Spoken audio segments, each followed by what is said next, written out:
Thanks for having me here. A couple of things I'm going to say as sort of preparatory comments. One thing I would just mention is that this is very much a work in progress, so I appreciate the chance to talk about this here. I think that a really good way to kind of work through things in a preliminary way is to get a chance to talk about it with a nice, small, friendly audience, and then have it be videotaped and put in for perpetuity onto the internet. Right? Couple other preparatory comments. I'd like to mention it should be obvious that I'm a cultural anthropologist. I think I'm one of the few cultural anthropologists presenting here.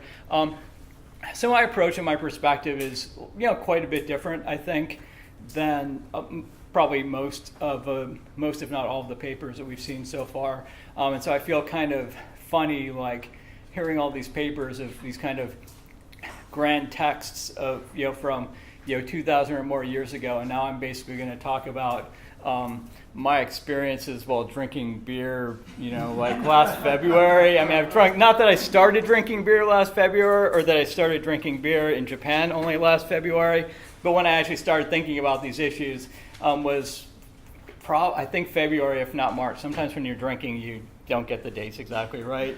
And so I feel a little bit funny, but I think hopefully it will be interesting. And again, something different towards the spirit of kind of the interdisciplinary approach to food. I just want to mention a little bit in terms of my background in respect to the fact that given that I'm a cultural anthropologist and there aren't a lot of us here, I've actually done much more of my research in Africa in Kenya with a group called Samburu, who go back to the pictures yesterday of drinking blood. That could have been me. I've drunk an awful lot of blood over the course of time, and then kind of accidentally started doing research in Japan maybe about 5 years ago, because there's a natural segue to studying blood and then violence and Kenya. So there's a natural segue to a project of studying basically sweets in Japan, right? That's a very natural, that happens to everybody all the time. So, and then you go from sweets to food in general, and then you go from food in general to drink, and then also, I won't necessarily talk about it in this paper, but that in sort of Japanese culinary systems, alcohol and sweets are kind of opposed things. So you can't go there studying the sweets and then not study the alcohol. So that's kind of just a little bit of background to the paper. Now I also would like to, before I kind of get into the meat of the foam, I would like to just briefly, because this is a conference on food and drink, to kindly acknowledge the role of alcohol in this paper. Alcohol rarely deserves the academic respect, actually rarely receives the academic respect that it deserves. In anthropology, I think that, and I can't necessarily speak for other fields, but in anthropology, most anthropologists recognize the importance of food in respect of kind of the commensality that it creates, not just as a subject of our research, but actually in terms of our methods. That someone who is a cultural anthropologist will go to the field for a prolonged period of time, live closely to people, and one of the very important things that you do is you share food with them. And that commensality really strengthens the relationships and deepens the bonds, which really create a kind of mutual acceptance and makes anthropological field work possible. So alcohol is also like that, but with like a little bit more kick. And so personally, I have kind of a number of publications, which articles and parts of my book that didn't simply take alcohol as their subject matter, but in which alcohol really was kind of like part of the research methodology, that we're not just written about drinking, but we're actually kind of written through drinking. And so one thing I would just like to kind of say in terms of in relation to that is that some of those publications are kind of portraying the good sides of alcohol, and this is you might get a sense is kind of a light, gives alcohol kind of a light treatment. But I would also like to, I think there's actually a slide where I'm talking about this, so I'm probably supposed to go to the slide. Yeah, there was a slide where you would have gotten all this just in a much shorter form. But we also need to be circumspect about it. Alcohol does have its good sides. Alcohol does also have its bad sides. One of the favorite things that I've written about, of my favorite things that I've written, and hopefully you all have favorite things that you've written too, was that it was basically a chapter in my book on Samburu food in which I was kind of playing between a very positive portrayal of alcohol in Samburu society, which was essentially kind of the ways in which it functioned well in kind of mediating certain aspects of gender relations. It was a very positive paper. And then in the book, there's kind of this chapter which is kind of written as a counterpoint because of kind of realizing that, as I say, like researching things through drinking, that there were all these people, all these friends of mine who I kind of researched this paper with, like Samburu friends who I was drinking with to write these papers. And so many of these guys were basically like in ruins, that they were dead or impoverished or had kind of mentally deteriorated. And at least the discourse was, whether this was actually true in all these cases, maybe another question, but the discourse was that these guys had gotten destroyed by drinking. So I think alcohol is a good topic. It is a fun topic, but it's also something to be a little bit circumspect about it, so we all realize that alcohol has its good sides, but it also has its bad sides. Okay, so let me kind of get to this paper. Although I'm not going to get to the paper directly, I want to first kind of talk about how I started getting this interest in beer foam, or as Japanese term for it is awa. And as it says here, of course, my true life's destiny and my ambition throughout my entire life was to study Japanese beer foam. And so fortunately, my life dreams were realized. But actually, that isn't what happened. Basically, what happened was that I did not set out to study beer foam in Japan. And this is another thing which is probably somewhat different between cultural anthropology and people in, say, maybe more textually based fields, is that oftentimes you just kind of run into your topics, and it can be things just like in our everyday lives, where there's things that you've seen this a million times and you've never actually thought about it. And basically one evening, I think it was February, it could have been March, I was out with a friend of mine, and it was at a bar where oftentimes the beer is brought to your table. At this bar, you actually went up and got it, and I just kept noticing, there is so much foam in my beer. I was like complaining to my friend. He's actually Muslim, so he didn't care about the quality of the beer or anything. But he told me, "Why don't you tell them?" And so I had to keep on going up to the bar and I give them stern looks, because my Japanese sometimes is good and sometimes it's very bad. And just so I give them stern looks, when they're filling the glass, don't give me too much beer foam. And then the next night I was out with some other friends and we were practicing the phrase awa no arerogi, which is the phrase for that I have an allergy to beer foam, which is so to try to tell people, no, please don't give him too much beer foam. He has an allergy to beer foam. And it's because my assumption was that this is just this is a way in which people are ripping you off, because that's the way we view it in the U.S. That people rip you off by they give you too much foam in your beer. And I assumed that was that was going on here. Actually went to a bar where there was a foreign bartender, and he sympathized with me. He was like, "Oh, I know, mate, I know, but the owner insists I do it this way." And he checks, and I was like, "Yeah, but come on, you can do it differently for me." And he did. He gave me less beer foam. But then I sort of started out a few days on this quixotic, rant against awa, against the beer foam. And then my Japanese friends started to explain to me, but awa is actually a really good thing. Don't you understand that this awa is good? And if we, I don't know if we'll see more pictures of beer, but if you notice the picture at the beginning, there's a lot of foam on that beer, a level which would be unacceptable to, at least to Americans and probably in many other countries. But this was actually that they were assuring me this is what a perfect beer should look like. This is that beer basically that needs this foam, it needs this awa, and without quite a lot of awa, it was simply not a proper or tasty beer. And they had reasons for explaining this, and I'll get to those in a moment. But first I want to go to, I kind of just very briefly to sort of an analytical framework that I've been thinking about in terms of kind of analyzing this phenomenon of awa. You can analyze it simply ethnographically and talk about how Japanese view it and why they value it, but I also wanted to kind of insert a little bit of analysis and maybe something that could cross over to other topics.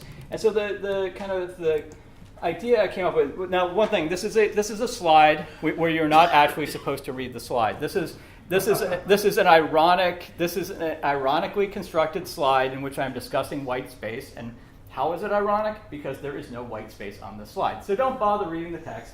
Just look at the heading, white space, and you notice, boy, that's a really ugly slide. It's like, don't just wake up and say, why is this guy showing us this ugly slide? It's supposed to be an ugly slide. Basically, white space is a concept which comes out of graphic design, and the essential notion of white space is that in order to appreciate the things that are there, you have to have white space, you have to have an emptiness or negative space where there's nothing, because this is essentially that the empty space, the white space, is what makes the thing which is actually there kind of more readable, more understandable, more aesthetically pleasing. As the slide illustrates, a slide or a page which is simply full of text is not aesthetically pleasing, it's not easy to read. And so in graphic design, they basically emphasize the need to have emptinesses alongside the things that are there. Now, this concept has been applied to places beyond graphic design. So, for instance, in certain fields of art, certain types of art, you have the use of negative spaces. So in Escher, I think we even have a painting, one of these. It's not actually an artistic work, but that thing out there, you've got the rabbit and the. I can only see the rabbit, so I don't remember what the other thing is. But there's another animal constituted by the negative space. So in Escher, you have that. In Japanese and Chinese, other Asian art, oftentimes you have the thing in the painting is actually a very small area, but your eye is drawn to it by kind of the vast emptiness in the text. There's also a quote in relation to Claude Debussy supposedly said, and again, every place where I found this quote, it's like, he might have said this. We don't really know if he actually said this. But the idea is that in music, that music is not the notes itself, but rather it is the space between the notes. That was a space. There's a space between the notes. That's actually what makes music music. So the question that I'm kind of raising here is, could we look at this concept in relation to food? And if so, is the question, would awa be a good example of this? And I can see ways in which, kind of from a theoretical standpoint, from an analytical standpoint, it does kind of raise avenues for food studies that, to my knowledge, have not really been explored. Food scholars often, understandably, focus on things. And so you have lots of studies, for instance, of particular foods. So you could have, it's very easy to study something that's there. It's much harder to study something that's not there, right? So you study cheese. You don't study the absence of cheese. You study the cheese. You study the cider. Or you study the whale or the chocolate. Or you could study eating practices and relationships. So what, and again, this is in kind of exploring this in a very preliminary way, but that I think it's possible that we could productively look at the study of food through the ways in which food and eating practices are defined by absences just as much as they could be defined by presences. So with that said, let me, before I ramble on for too much time, let me start talking about the actual topic of the paper, which is awa and beer foam. These are what are called food samples outside of Japanese restaurants. They typically will have very elaborate, it's very actually interesting how these things are made, but actual, plastic models of what your food will look like. So these are basically pictures, these are plastic representations of ideal beers. And so these are outside of a restaurant, and it shows you what your beer should look like. This is, like here, there's a lot of foam. It's not a huge amount of foam. It's not like maybe in the pictures at the beginning, but that essentially beer should have a lot of awa. And beyond this, it's not simply that it should have a lot of awa, but that it should be awa which is really properly poured. That there's actually a skill to pouring a pouring a perfect beer. And so, and again, this view of awa seems to be it's certainly in contrast to the U.S., where you could not serve someone a beer that looks like that. The beer should basically be full, or people will send the beer back. In Britain, there's measurement laws where a beer is required by law a pint should be a pint, although there's some beer people who argue, well, the head is a integral part of the beer, and therefore the law is actually that it has to be at least 95% liquid after it settles. You see, this would not be 95% liquid after it settles, but this is a good beer. So professional beer staff will learn and follow specific regimens for pouring beers. There's actually places where you can pour your own beer. There's beer gardens where in the summertime you can dispense your own draft beer, but the individual consumer could not be trusted to pour their own beer properly, and so you put it like in a beer machine and it tilts up. There's one spigot that fills it to a certain point with beer, and then there's actually a second spigot that will give you the right amount of awa. It will fill the glass to that point, and then the second spigot is specifically designed to give you the right amount of awa on top of your beer. Okay, so let me, and again, I'm mindful that I'm probably talking slower than I anticipated talking, or talking faster, but saying a lot more words to say the same things.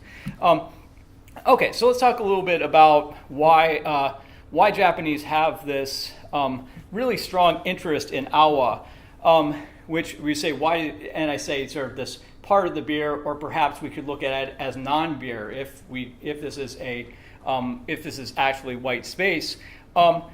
And one thing I would just preface this by is that there is actually a lot of connoisseurship in relationship to the awa, but there's actually very little connoisseurship in relation to the beer itself, which is clearly a little bit ironic in that basically most Japanese beers are they're fine, subjectively speaking. I would say this is a fine beer. It's not something awful like Budweiser or something like that. It tastes like beer. It's a nice hoppy lager, nice hoppy lager macro brew. But there's very little difference between the major beer brands. There are very few craft beers. The craft beers that there are not popular, and they're honestly not really better than the macro brews. And so you have all this connoisseurship around awa, but you don't actually have the connoisseurship around the beer itself. So what are some of the reasons that people like awa? And again, these are things that were related to me by various informants in talking about awa or beer foam. Some people will simply say the awa is delicious. So sitting there drinking the beer, it's isn't that good? And they'll be sucking the foam. It's yeah, this is really good. And it smells, they say it's aromatic. It smells really good. It's visually attractive. So you have a nice looking glass of beer when you have this big awa on top of it. And it also is deemed to have important functions. And so one of the things that people talk about is, well, it protects the beer, it keeps bad things out, it keeps the good smell and taste of the beer in, and it also will keep the carbonation in, so it will keep the beer fresh. Now, again, it's not simply that the awa should be there, or even that it should be there in large quantities, but rather, again, there is a craftsmanship in how you pour the beer. And so the pouring of the beer requires expert training in order to do it perfectly. And you can see this both in real life as well as in popular culture. One really nice popular cultural example of this is a food manga called Oishinbo, which basically means the gourmet.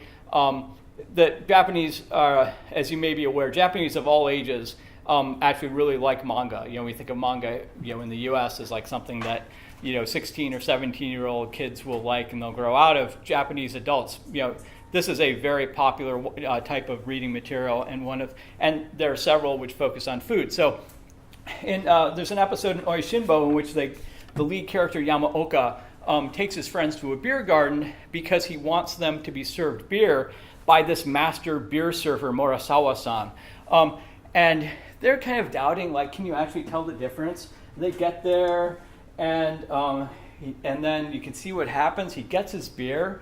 and he finds that the beer hasn't been poured properly, and he's really upset. He's like, if he were here, he just realizes Murasawa-san is not actually there. Because if Murasawa-san had been there, the beer could not possibly have been poured like that. He said, Murasawa-san would never pour the beer like this. And then he goes on, and I think because of time, I won't go through the whole story, but basically, he had been fired by the new owner of the beer hall, who didn't realize that Murasawa-san was showing him great kindness by giving him these black edamame. The guy thought they were rotten edamame, as opposed to a very special type of black edamame. And Yamaoka saves the day by telling the businessman, explaining this to him, and taking him out to the fields, and they eat these fresh black edamame. And then comes back, and Murasawa-san is now back. You see the small bubbles that make this foam are the secret behind it. Look, the head hasn't collapsed. It completely covers the beer. The fact that such a beautiful head shows that the beer has been chilled just to the right temperature. And no matter how much beer you drink, the foam doesn't disappear. It just covers the top. The foam stops the fragrance of the beer from being lost, as well as keeping the carbon dioxide inside. And so you see, there's quite a lot to this beer foam. This is a fictional example, but there's real life examples that are essentially exactly like this. So this is a slightly different thing about beer foam, but it's from the same place that I want to talk about. This is actually, this is from a place called, you can see, Kirin City. Kirin City is a popular beer and restaurant chain in Japan, which is run by the Kirin Beer Company. This is a special kind of awa. This is the frozen shibori beer, where basically they take a regular beer and then they have like a soft serve ice cream dispenser, and they put frozen beer foam on top of it, so you have this delicious treat of frozen awa on top. It's very refreshing in the summer, I can assure you. But at the Kirin City, and this is kind of to an extreme, but it's typical to the extreme. And this is a description of their perfect pouring method. This is obviously in English. They have this elsewhere described in Japanese. They actually also have some elaborate manga within their menu explaining the beer pouring method. And essentially, I think with the time, I'll just kind of let you read through it. But basically, what they're telling us is that it's a 3-step method that takes 4 minutes, I believe. And so that the triple pour, it takes 4 minutes, but we think the refreshing beer flavor is worth the wait. And the manga in there is basically showing you, it's like showing these customers who are like, they seem like they're getting annoyed because they don't understand why they haven't gotten their beer yet. And essentially what the manga is trying to explain to the customer is, well, it's because it takes 4 minutes. We have 3 steps. We put the beer in once, and the awa is a certain way, and then we let it settle, and we put in the awa again. And then in the manga that they have in the menu, the customers are like literally blown away by the cool refreshment of the perfectly poured beer with a perfect awa. And then they understand, it's not, we've had bad service, we've had perfect service. The perfect service takes 4 minutes to pour this perfect beer. And it's poured perfectly. Again, it says by their beermeisters in this restaurant. They actually have certificates where the bartenders have gone to school at Kirin City to learn how to pour the beer perfectly to produce this perfect awa. So let me move towards the conclusion so we have a little bit of time for questions if you happen to have any. What I basically like to turn back to is this concept of white space and think about what it might play in food studies, as well as specifically whether Japanese awa or beer foam would exemplify it.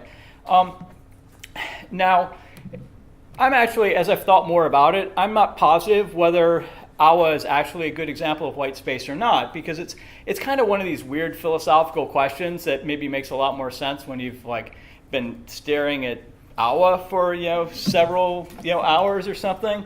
But basically, white space, by its definition, it's a kind of nothing that does something. But at a certain point, if this nothing does something, does it become a something and it's not nothing anymore? So in the case of Japanese awa, you would think, well, maybe it's not really white space because it does have all these distinct properties. It's aromatic, it has a function, it's tasty. Is it really nothing or is it something? And then if you think about awa in relation to, say, American beer, like the beer foam in America, well, it's just absolutely nothing because people don't like it. It's not negative space. It's space that should not be there. It's like the foam should really not be there, except maybe occasionally luxuriously passing the top of the glass. And so I'm not actually sure whether Awa is a good example of white space, but I think there are some examples I'll just mention very briefly, which I think could be kind of other examples where we might look at as examples of white space in food studies. I mean, one very obvious example of white space is simply, the kind of the idea of like small food, big plate. That's actually where chefs are aesthetically arranging food on a plate in such a way to use the empty space to define the aesthetics of the food. But there's other maybe less obvious examples. So, for instance, you could think about temporal white space in the sense of the timing of courses between meals. So in certain types of especially high cuisine, or the Japanese kaiseki cuisine, or in other types of like more formal cuisine, the interval between when you are served one dish and another dish can actually be very important in terms of defining the meal and the aesthetics and the experience of the meal. I actually have another temporal example, but another non-temporal example is there's a dish I was served at a Japanese izakaya, which was, let me make sure I get the name right, asari mushizake, which is basically clams which are steamed in sake. And the owner of the restaurant came up to me and my dining companion to explain to us very clearly, make sure you drink the broth. Most people come in here and they think that what you're supposed to do is eat the clams because the name of the dish is literally clams which are steamed with sake. And so they think that it's a clam dish. In fact, it's a soup, it's a broth, and people will actually eat the clams and leave the broth. And the broth is actually the thing, and the clams are actually like the not thing. The clams are actually like the white space, which is helping to define the broth. And so she was kind of explaining the relationship, not in these kind of academic terms, but explaining the relationship between what is the thing and which part isn't the thing. One other example, kind of temporal, that I wanted to kind of go back to in relation to my research with Samburu is that the traditional way of eating a goat. I know I've got my time. I've almost eaten up all the white space. Traditional way of Samburu eat a goat is you just eat a goat in one day. Basically, that you would eat the goat in one day, you would get the goat, you would eat the whole goat. Now today people treat it a little bit differently, but you would eat the whole goat in one day, you and say your family or your friends, and the next day you wouldn't eat at all. That basically the only thing you would do is drink water. And so in a sense, I could see that also as kind of a temporal white space in which the eating of the goat is kind of defined by the absence of eating absolutely anything on the next day. So because I'm out of time, I could give you a conclusion, which is more or less kind of just saying what I just said, but I think I won't do that because I only have like 2 minutes left before I'm going to be kicked out of here. So I'll say thank you, and thank you, John. And you can.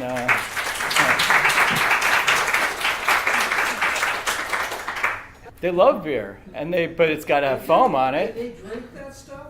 Yeah, enthusiastically, but as long as it's got foam, so it's proper beer. It's like puffer.